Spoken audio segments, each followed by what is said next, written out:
नमस्कार दोस्तों, मैं हूं मार्को और आप सुन रहे हैं हॉरर कहानी वह भी मेरी जुबानी। दोस्तों, सन्नाटे को चीरती हुई ट्रक की हेडलाइट्स और मीलों दूर तक फैला घना अंधेरा। ट्रक ड्राइवरों की जिंदगी जितनी रोमांचक होती है उतनी ही ज्यादा खौफनाक भी हो सकती है।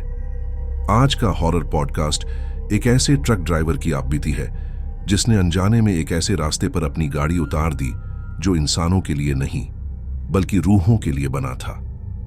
यह कहानी है शंकर की, जिन्होंने मध्य प्रदेश और छत्तीसगढ़ के बॉर्डर पर स्थित एक भयानक जंगल और एक पुरानी सुरंग का सामना किया।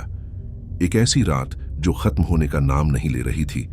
तो अपने कमरे की लाइट बंद कर दीजिए, हेडफोन लगा लीजिए और चलिए सुनते हैं यह खौफनाक दास्तां शंकर भाई की जुबानी। और हां, अगर आप पहली बार हमारे चैनल पर आए हैं तो सब्सक्राइब का बटन अभी दबा दें, क्योंकि डर का असली सफर तो अब शुरू हुआ है। राम राम दोस्तों, मेरा नाम शंकर है। मैं पिछले 15 सालों से ट्रक चला रहा हूं।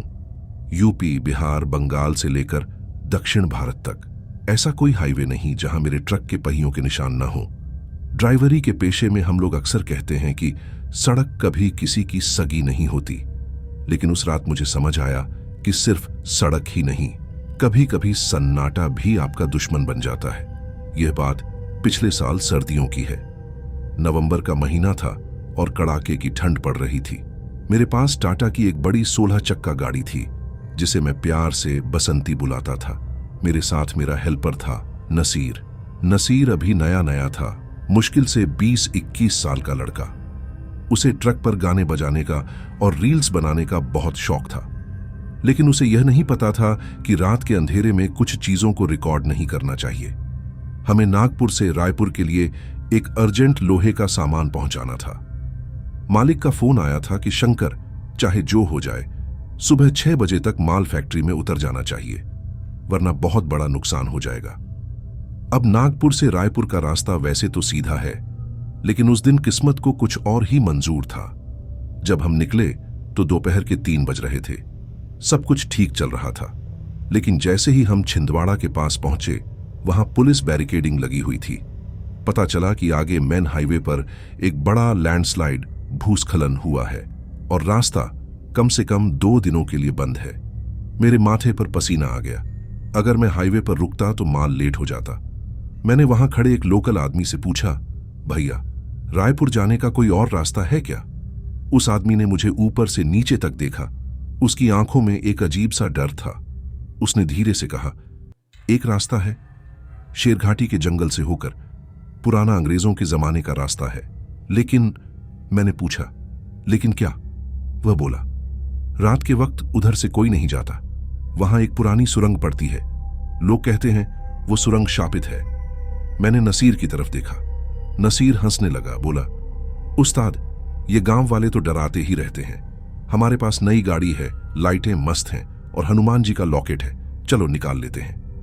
जवानी का खून था उसका और मजबूरी थी मेरी। मैंने भी सोचा कि 15 साल हो गए रोड पर, आज तक तो कोई भूत नहीं मिला।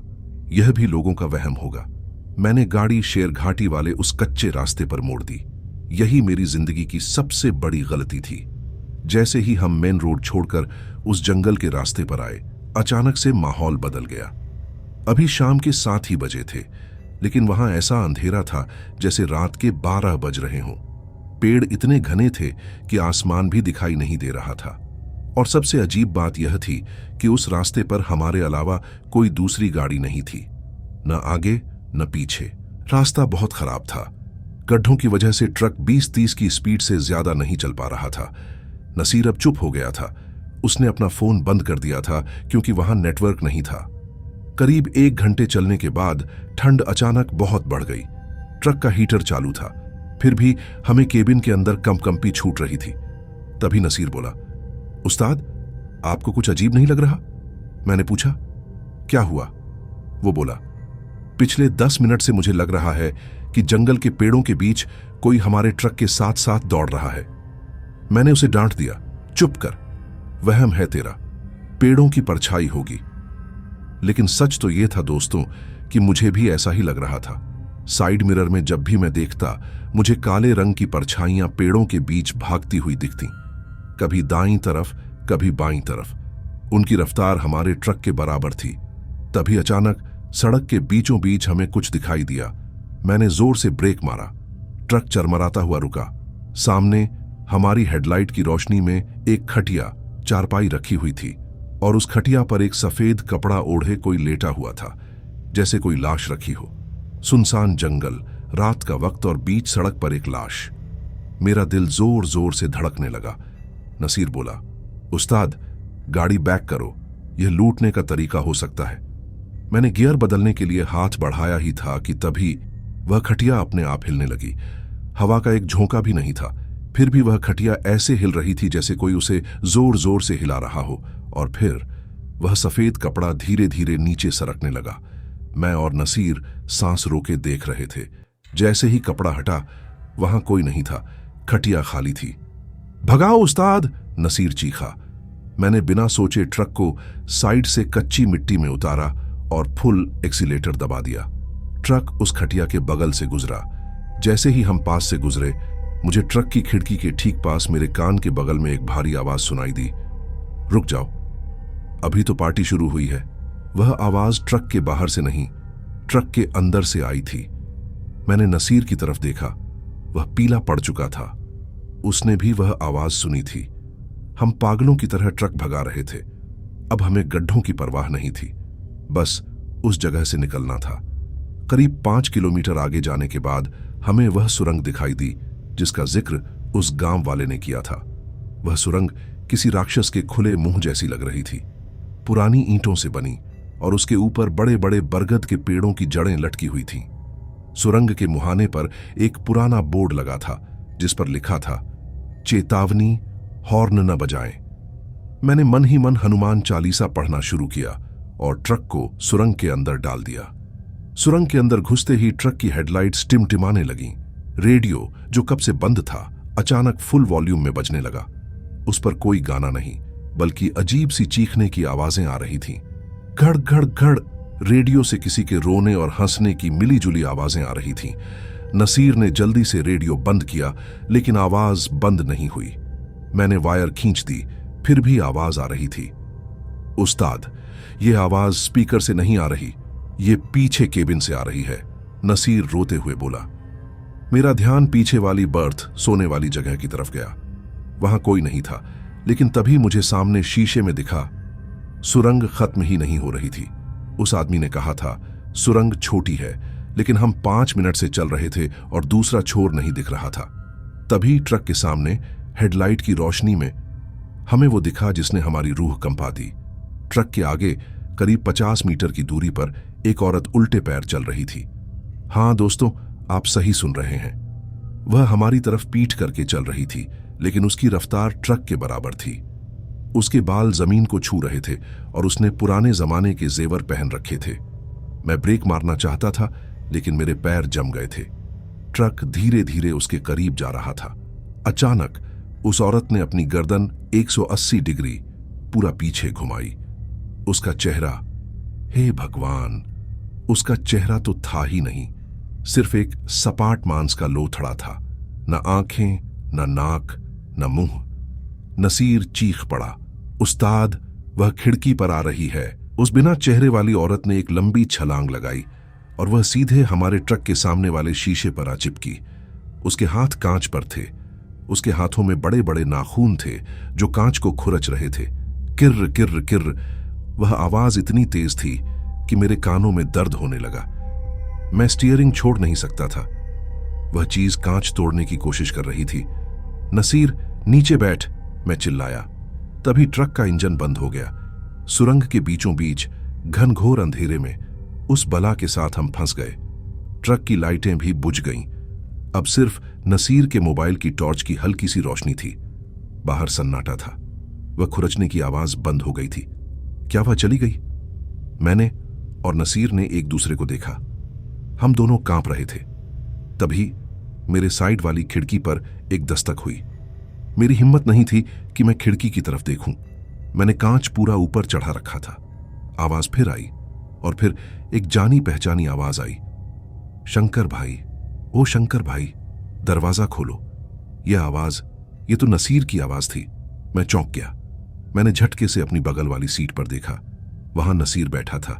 वह मुझे घूर रहा था, लेकिन वह कुछ बोल नहीं रहा था। अगर नसीर अंदर बैठा है तो बाहर नसीर की आवाज में कौन बुला रहा है? मेरे रोंगटे खड़े हो गए। अंदर बैठा नसीर एकदम शांत था। वह पलकें भी नहीं झपका रहा था। बाहर से फिर आवाज आई, उस्ताद, मैं नीचे पानी चेक करने उतरा था, तुमने दरवाजा लॉक कर दिया, खोलो ना। मेरा दिमाग घूम गया। मुझे याद आया, जब इंजन बंद हुआ था तो नसीर डर के मारे मेरी गोद में सिर रखकर छुपा था। वह नीचे कब उतरा? वह उतरा ही नहीं था। तो फिर बाहर कौन है, या अंदर कौन है? मैंने कांपते हुए हाथ से टॉर्च उठाई और धीरे से बगल में बैठे नसीर के चेहरे पर मारी। रोशनी पड़ते ही उस नसीर ने मेरी तरफ देखा और मुस्कुराया। उसकी मुस्कान, वह इंसानों वाली नहीं थी। उसका मुंह कानों तक चौड़ा हो गया। उसके दांत काले और नुकीले थे। वह बोला, पहचानने में देर कर दी शंकर, मैं समझ गया, ये छलावा है। वह भला मेरे ट्रक के अंदर घुस चुकी थी नसीर का रूप लेकर, और असली नसीर शायद बाहर था। या मैं चीखा, जय बजरंग बली, और मैंने सीट के नीचे रखा लोहे का रॉड, जो हम टायर बदलने के लिए रखते हैं, उठाया। उस नकली नसीर ने मेरे ऊपर झपट्टा मारा। उसके हाथ अब पंजों में बदल रहे थे। मैंने पूरी ताकत से वह लोहे का रॉड उसके सीने पर दे मारा। लोहा लगते ही वह चीज किसी जले हुए रबर की तरह चीखने लगी। उसकी आवाज से ट्रक के शीशे चटक गए। वह पीछे वाली सीट की तरफ भागा और धुएं में बदलकर गायब हो गया। तभी बाहर से खिड़की टूटने की आवाज आई। छनन! असली नसीर ने बाहर से पत्थर मारकर शीशा तोड़ा था। उस्ताद, उस्ताद, बाहर निकलो, ट्रक में आग लगने वाली है, वह चिल्ला रहा था। मैं होश में आया। मैंने देखा कि डैशबोर्ड से धुआं निकल रहा है। मैं जल्दी से दरवाजा खोलकर बाहर कूदा। सुरंग के अंदर घुटन महसूस हो रही थी। नसीर ने मेरा हाथ पकड़ा और हम दोनों ट्रक के आगे की तरफ भागे, सुरंग के एग्जिट की ओर। हम जितना तेज भाग सकते थे भागे। पीछे से हमें भारी कदमों की आवाजें आ रही थीं, जैसे सैकड़ों लोग हमारे पीछे दौड़ रहे हों। धप धप धप। पीछे मत देखना नसीर, बस भागता रह, मैंने चिल्लाया। सामने हमें चांद की रोशनी दिखाई दी, सुरंग का अंत। जैसे ही हम सुरंग से बाहर निकले और खुली हवा में गिरे, पीछे की सारी आवाजें एकदम से बंद हो गईं। हमने पलटकर देखा। सुरंग शांत थी, वहां कोई नहीं था, बस हमारा ट्रक बसंती अंदर खड़ा था। उसकी हेडलाइट्स अब भी बुझी हुई थीं। हम दोनों सड़क के किनारे हाँफ रहे थे। करीब आधे घंटे तक हमारी ट्रक के पास जाने की हिम्मत नहीं हुई। फिर सुबह के 4 बजे के आसपास, जब पूर्व दिशा में हल्का उजाला होने लगा और कुछ चिड़ियां चहचहाने लगीं, तब जाकर हम में थोड़ी जान आई। हम डरते डरते ट्रक के पास गए। अंदर कोई नहीं था, लेकिन जो हमने देखा उसने हमें हिलाकर रख दिया। अंदर की पूरी अपहोल्स्ट्री, सीट कवर ऐसे फटी हुई थी जैसे किसी जंगली जानवर ने नोचा हो, और डैशबोर्ड पर धूल में एक हथेली का निशान था, जिसमें 5 नहीं 6 उंगलियां थीं। हमने कैसे तैसे ट्रक स्टार्ट किया। शुक्र है गाड़ी चालू हो गई। हम बिना रुके, बिना पीछे देखे वहां से भाग निकले। जब हम रायपुर पहुंचे और माल उतारा तो फैक्ट्री के गार्ड ने पूछा, अरे शंकर भाई, गाड़ी की हालत ऐसी कैसे हो गई, और तुम दोनों इतने बीमार क्यों लग रहे हो? मैंने उसे कुछ नहीं बताया। वापस आकर मैंने वह ट्रक, मेरी प्यारी बसंती, बेच दी। मुझसे अब उस ट्रक में बैठने की हिम्मत नहीं होती थी। नसीर ने तो ड्राइवरी ही छोड़ दी। वह अब अपने गांव में खेती करता है। वह कहता है कि आज भी रात को उसे सपने में वह बिना चेहरे वाली औरत दिखाई देती है। बाद में मैंने पता किया तो मालूम हुआ कि शेर घाटी की उस सुरंग में बरसों पहले एक बारात को लुटेरों ने मारकर जला दिया था। तब से वहां वह बारात भटकती है और आने जाने वालों के साथ छल करती है। दोस्तों, उस रात हम बच तो गए, लेकिन मेरे अंदर का एक हिस्सा आज भी उसी सुरंग में फंसा हुआ है। आज भी जब मैं किसी अंधेरी सुरंग से गुजरता हूं तो मेरी नजर अपने बगल वाली सीट पर जरूर जाती है, यह देखने के लिए कि वहां जो बैठा है वह इंसान ही है ना। अगर आप भी कभी हाईवे पर रात में सफर करें और कोई शॉर्टकट दिखे तो याद रखिएगा, लंबा रास्ता सिर्फ वक्त लेता है, लेकिन गलत शॉर्टकट जान ले लेता है। तो दोस्तों, यह थी शंकर भाई की रोंगटे खड़े कर देने वाली कहानी। क्या आपको भी लगता है कि छलावा सच में होता है, या वो सिर्फ शंकर और नसीर का वहम था? अपनी राय कमेंट में जरूर बताएं। अब वक्त है हमारे उन खास दोस्तों का नाम लेने का जिन्होंने पिछली वीडियो पर कमेंट किया था। दीपू राजपूत, सुमन डी के, निरुपमा नायक, जिया अहियान। अगर आप चाहते हैं कि आपका नाम भी अगली वीडियो में लिया जाए तो अपना नाम और अपने शहर का नाम नीचे कमेंट बॉक्स में लिख दें। और हाँ, रात को अकेले सोने से पहले हनुमान चालीसा पढ़ना मत भूलना। मिलते हैं अगली खौफनाक कहानी में। तब तक के लिए गुड नाइट।